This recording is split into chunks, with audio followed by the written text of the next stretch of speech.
Ẹ káàbọ̀ sí orí ìkànnì wa. Ẹ̀yin olólùfẹ́ wa ẹ ti mọ̀ wípé táwo bá ti rí báyìí àwa kì í sọ. Ìta bá sọ gan ajẹ́pà ti ṣèwádìí kúlẹ̀kúlẹ̀ pé ṣó ti tọ́ ni ọ̀rọ̀ yìí kó tó di pé àmúwá sórí ìkànnì fún ẹ̀yin olólùfẹ́ wa láti máa jẹ ìgbádùn. Gbogbo bó ṣe ń lọ pátápátá lágbo òṣèré ọ̀rọ̀ Lateef Adedimeji àti Mobímpé ìyá rẹ̀ ìyá bẹ́ta. Ẹ ti bẹ̀ta gbogbo àwọn èèyàn ti ń pariwo lórí ẹ̀rọ ayélujára pé kí ló dé báwo ni ìbẹ̀ta ṣe wáyé tí Ọlọ́run fún wọn ní ìbẹ̀ta làǹtìlanti. Àwọn ọkùnrin mẹ́ta ni Ọlọ́run dà sí wọn ní agbádá lẹ́ẹ̀kan náà lẹ́yìn ìgbà tó ti ṣe wedding tó jẹ́ pé ó ṣe wedding gẹ́gẹ́ bí a ti mọ̀ wípé gbajúgbajà òṣèré ni wọ́n dẹ̀ ṣe wedding tó lóyin tó nárinrin tí gbogbo àwọn èèyàn tó yẹ pé wọ́n kọ sáárá sí ṣùgbọ́n lẹ́yìn wedding tí wọ́n ṣe yìí wọ́n ń wojú Ọlọ́run fún ọmọ nígbà tí Ọlọ́run tún wá dá wọn lóhùn tọ́lọ́run dá wọn lóhùn àwọn èèyàn tí ń gbé ẹjọ́ káàkiri ẹ máa gbọ́rọ̀ lẹ́nu ẹni tí nǹkan ṣẹlẹ̀ sí gangan ẹ máa gbọ́rọ̀ lẹ́nu ẹ jẹ́ àyẹ̀ká farabalẹ̀ ká wí ti ẹnu wa nítorí pé tá ò bá sọ òtítọ́ fún yín ẹ̀yin ò ní gbọ́ àwọn èèyàn ti ń gbé káàkiri àwọn kan ní IVF ló ṣe àwọn kan ní pé irọ́ ni wọ́n bá gbóyún ní kí ló dé ẹni kéèyàn bímọ Ọlọ́run tún ṣe ó tún bímọ láyọ̀ àtàláfíà ẹ̀yin kan tún wí ẹjọ́ káàkiri kí ló dé ṣé wọ́n fi ṣe yín ni ìwọ tó bá ti subscribe ó yá subscribe kó lè máa jẹ gbádùn ẹ wò ó lórí ètò lónìí a máa tú pẹrẹpẹrẹ ọ̀rọ̀ fún yín a máa tú pẹrẹpẹrẹ àṣírí fún yín àwọn kan tún ṣe sọ pé wọ́n ti gbé Sisi Alágbo wọn ní pé kíni wọ́n ti fún ní lẹ́tà kíni ilé ẹjọ́ kí ló ṣe ẹ wo àwọn ọ̀rọ̀ tẹ́ máa gbọ́ lórí ìkànnì yìí ó pọ̀ ṣùgbọ́n ká má fi ọ̀pá pọ̀lọpọ̀lọ péjọ ẹ̀ka kọ́kọ́ lọ sí ti Lateef Adedimeji ta ni Lateef Adedimeji Lateef Adedimeji jẹ́ gbajúgbajà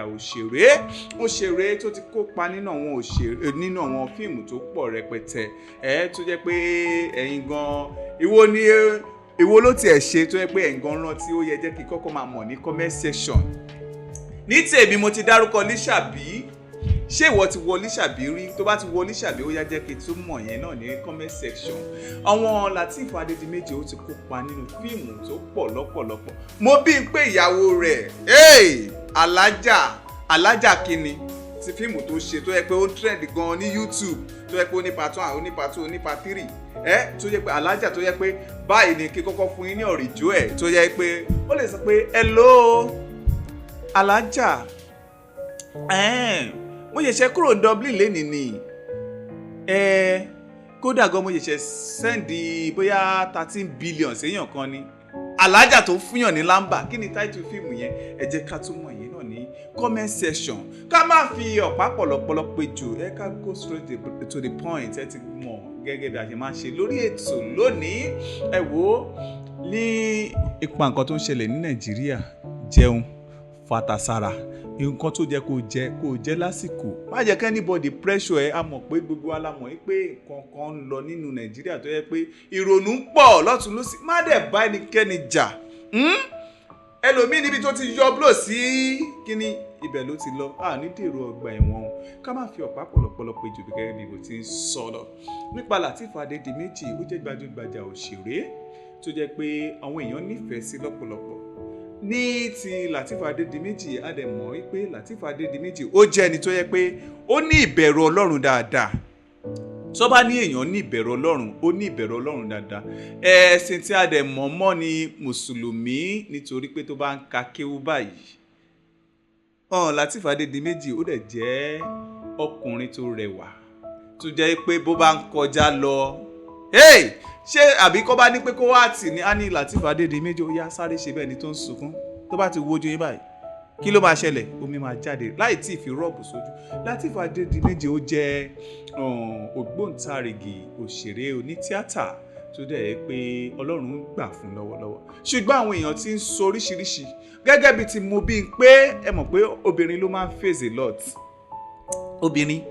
tó yẹ pé ó wà nílé ọkọ tó yẹ pé kò ti sí ìrì ọmọ bí ó máa ń face a lot oríṣiríṣi náà àwọn blogger ti máa mú tó ti máa gbé sórí íńtánẹ́ẹ̀tì oríṣiríṣi orúkọ ló ti pè é tó ti ẹlòmíì àtúntà àgàn ni o pé kò lè bímọ kò lè ṣe kinní kan ìgbà tọ́lọ́run ò pèèyàn lágàn kí ló dé tí wọ́n ń pè ní àgàn àgàgà wọn tó máa ń kọ kọ́mẹ́ǹtì oríṣiríṣi káàkiri tó dẹ̀ pé àwọn kọ́mẹ́ǹtì tó yẹ pé kò tí èèyàn bá gbọ̀ngàn èèyàn á wò pé ó jẹ́ kó lọ pa ọmọ ẹlòmíì ní mi ò ní kẹ́ lọ pa yẹn obìnrin yìí ti ń ronú nítorí ó ti tó 5 years tó yẹ pé wọ́n ti ṣègbéyàwó tí ò sí ọmọ ẹ mọ̀ tó bá yẹ pé àpáàtì pé ó jẹ́ gbajúgbajà ẹni tó yẹ pé èèyàn mọ̀ èèyàn tó yẹ pé wọn ò mọ̀ tó ṣègbéyàwó ìyá ọkọ gbá ti máa lọ disturb pé alpha bóyá kò tẹ̀rẹ̀ níta kò gbọ́ṣẹ́ ẹlòmíì wò níta káti ẹ̀ mọ̀ àbí wo ni ẹ wo nínú ilé gan láti máa kọ oríṣiríṣi orin tó máa kọ gan pé gan oríṣiríṣi orin ló wà nílẹ̀ Yorùbá tó yẹ pé àwọn èèyàn máa ń kọ tó dẹ̀ yẹ pé èèyàn gbá mọ̀ pé èébú tó ń bú yìí orin tó ń kọ yìí pé òun ló ń báwí lẹ́yìn ìgbéyàwó tí wọ́n ṣe mo mọ̀ wípé Lateef Adedimeji àti aya rẹ̀ ó ti máa go through a lot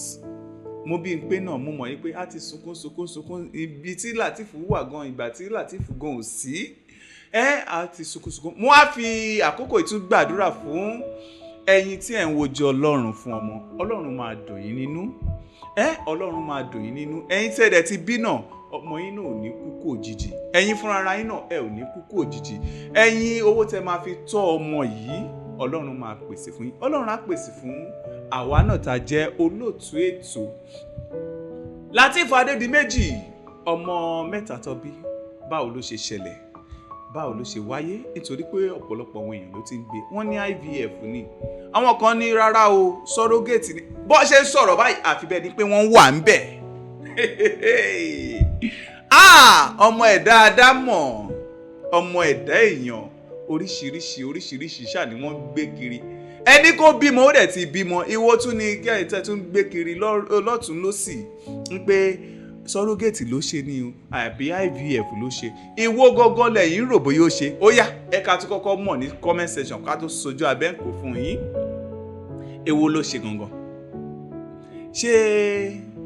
tí lọ́kọláya tó ń ṣe yẹn ni ẹ jọ mo tẹ̀ kọ́kọ́ fẹ́ béèrè irú èèyàn tó bá fẹ́ bá aya rẹ̀ ní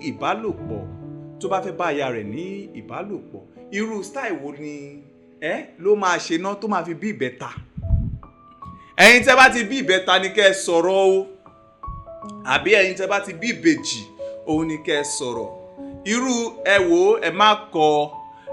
èdè Yorùbá ni kẹ́ fi kọ́ o mi ò fẹ́ wàhálà YouTube èdè Yorùbá òun ni kẹ́ fi kọ́ ẹ̀yin tó wẹ́ pé ó ti yé yín ẹ̀yin tó bá sọ pé bóyá dádì àmọ́ mi ni ẹ ṣáà fi dádì àmọ́ mi síbẹ̀ ẹ má kọ nǹkan tó jẹ́ pé YouTube máa fi ṣe kí ni ó máa fi gbé fídíò ìdáná ọ̀pọ̀lọpọ̀ àwọn èèyàn ni wọ́n ti ń gbé káàkiri àná òde yìí òun ni wọ́n ṣe ìkómọ ọkùnrin làǹtìlanti tí Ọlọ́run fi jíǹkí wọn ẹ wò ó pẹ̀lú ìbẹ́ta tí wọ́n ṣẹ̀ṣẹ̀ bí yìí ó tún ní fíìmù wọn kan tó jẹ́ pé wọ́n ti pò pọ̀ tó jẹ́ pé ó lọ ṣúùtì ẹ̀ ní Èkìtì tẹ́ bá wo millions lọ àti ẹ̀ mọ̀ bóyá fíìmù bóyá sinimá ló fẹ́ fi sí àbí Netflix mo mọ̀ pé lẹ́yìn ìkómọ yìí wọ́n máa jù síta wọ́n máa bẹ̀rẹ̀ sí ní fún yín back to back ẹ̀ dẹ̀ sì mọ̀ yín pé nǹkan tí mo bí ń pé bá ṣe tí Lateef Adedimeji fíìmù tó bá ṣe ẹnu ẹgbà bẹ́ẹ̀ gbogbo aláwo oníṣàbí ẹ̀dẹ̀ túmọ̀ pé Lateef Adedimeji ó máa ń kópa nínú àwọn eré tó pọ̀ awo jagunjagun awo àwọn ipa tí Lateef Adedimeji tó kó nínú jagunjagun fúnra rẹ̀ ẹ wo ẹ̀yin tẹ́ fẹ́ mọ̀ pé IVF or surrogate òun ni Lateef Adedimeji ṣe ẹ wo èyí tó wù kí wọ́n ṣe àti dúpẹ́ lọ́wọ́ Ọlọ́run Elédùmarè pé ó fún wọn ní ọmọ alálùbáríkà ẹ tún sì fẹ́ gbọ́ ṣé ká sọ fún yín ẹ̀yin fáǹsì mi ò fẹ́ wàhálà o mi ò fẹ́ nǹkan tí máa sọ nísìnyí táwọn èèyàn máa bẹ̀rẹ̀ sí ní gbé káàkiri ká tún sáré lọ nínú ọ̀rọ̀ Sisi Alágbo ká tó sojú abẹ́ǹkó nítorí pé mo mọ̀ pé ẹ fẹ́ gbọ́ a máa sọ fún yín lórí ọ̀rọ̀ Sisi Alágbo ó ti bẹ̀bẹ̀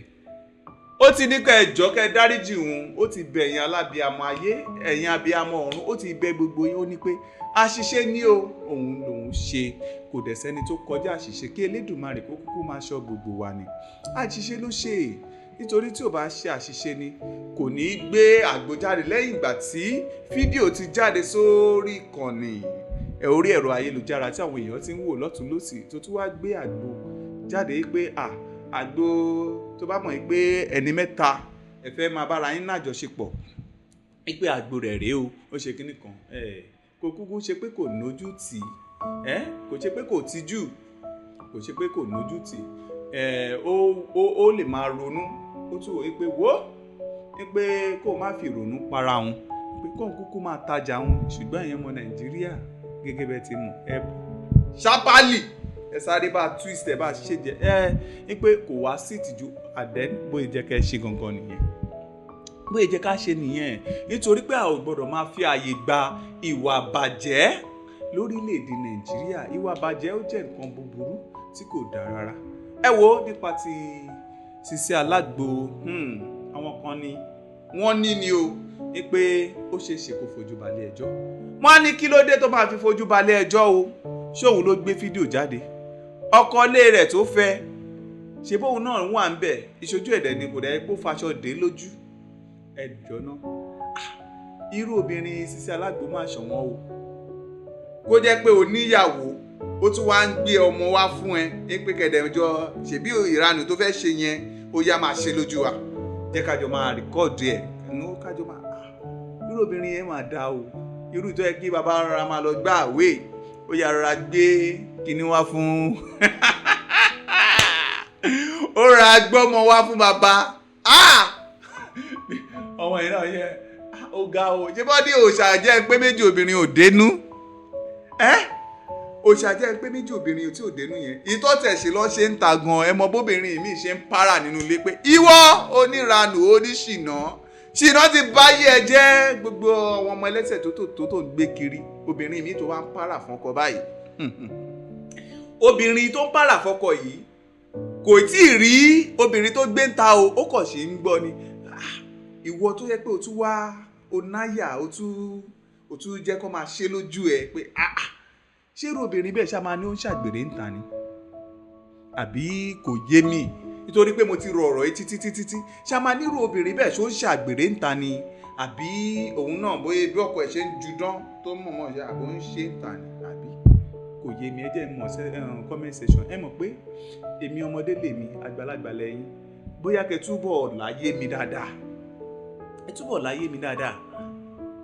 kóbìnrin tó wò sùsù ó ṣe nìkáyì o kò yẹ pé wọ́n ṣe ìgbéyàwó o lótìtọ́ àti lódodo a mọ̀ pé ẹnjìníà wọ́n ti níyàwó tẹ́lẹ̀ gbogbo bóyá wọ́n fi ìyà jẹ ìyàwó ìyẹn ò kàn wá lórí ètò yìí tó bá yẹ pé a máa ṣèwádìí kúlẹ̀kúlẹ̀ tó bá tún kàn wá náà a tún máa gbé wá fún ẹ̀yin olólùfẹ́ wa láti máa mọ òtítọ́ tó bá ń lọ káàkiri òun náà la máa gbé wá fún yín obìnrin tó lè ṣerú nǹkan tí Sisi Alágbo ṣe yìí kò pọ̀ ó gbogbo ọmọ wá fún ọkọ ẹ pé ókè o nínú ilé o lórí bẹ́ẹ̀dì tí ẹjọ́ ń ṣe kí ni ẹ̀yin méjì tí ẹjọ́ ń ṣe kiri wà ó dẹ̀ gbé ọmọ wá fún ọ pé ọkọ mi o mo tẹ̀ kọ́kọ́ fẹ́ yìí máa ń dìbò èyí kọ́kọ́ ṣe ná ṣé ó kọ́kọ́ dáná fọ́kọ ni àti pé ṣé yán ló rò ni àbí sẹ̀mó àbí ṣé òun gan fúnra rẹ̀ ṣé ó ń fa àwọn kankan ṣé ó ń fa agbára ni àbí kò yé mi tó fi máa rò pé ọmọkùnrin yìí sẹ́ nǹkan báyìí mo fẹ́ ṣe fún sẹ́ oríṣiríṣi obìnrin ló wà oríṣiríṣi tó bá yẹ pé ọkùnrin ni mí o obìnrin tó bá dàbí Sisi Alágbo tó bá yẹ pé èèyàn lè rí obìnrin tó dàbí Sisi Alágbo ayé ìyá máa rọrùn o jájọ jẹ́ kò tí ẹ lé ṣùgbọ́n ọkùnrin ò lè gbà á àrọkùnrin ń gbóná játijàti ọkùnrin ara wọn gbóná burúkú ara wọn gbóná tí ò dá lórí ọ̀rọ̀ IVF or surrogate bóyá bá gbé ọmọ ni ẹ wò Ọlọ́run Elédùmarè ti fún wọn ní ọmọ alálùbáríkà á dẹ̀ dúpẹ́ lọ́wọ́ Ọlọ́run nítorí pé ó ṣe eléyìí fún wọn ẹ wò lórí ọ̀rọ̀ Lateef Adedimeji a ò ní rí jù báyìí lọ bó bá tún ṣe lọ báyìí a máa bu ẹ̀yin olólùfẹ́ wa gbọ́ a máa tún mú fídíò nítorí pé àbẹ̀yẹ kí fídíò yìí kó gùn torí pa tún ṣe ń bọ̀ tẹ́bà ṣọ́ra gan pàtírì tún ṣe ń bọ̀ ẹ subscribe kẹ́ lè máa jẹ ìgbádùn gbogbo bó ṣe ń lọ pátápátá lágbo òṣèré ó